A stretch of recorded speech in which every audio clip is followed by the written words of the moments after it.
Hi friends, ఒకరి తర్వాత ఒకరికి అపాయాలు జరుగుతున్నాయని పూజారిని పిలిపిస్తుంది అవని. మృత్యుంజయ హోమం జరిపించమని చెప్తాడు పూజారి. పూజకు అన్నీ సిద్ధం చేస్తూ ఉంటారు. ఆరాధ్య బాబుని చక్కగా రెడీ చేసి ఉంటుంది. పార్వతి బాబుని చూసి, చంటోడిని చిన్న పూజారిలా తయారు చేశావు ఏంటి అని శ్రేయాని అడుగుతుంది. ఈరోజు మన ఇంట్లో పూజ కదా అని నేనే ఇలా తయారు చేశాను నానమ్మ అని చెప్తుంది ఆరాధ్య.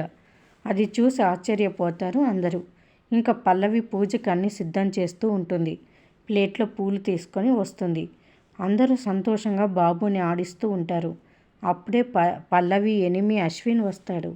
అతన్ని చూసి పల్లవి ఒక్కసారిగా షాక్ అయ్యి చేతిలోనే పూల ప్లేట్ని కింద పడేస్తుంది.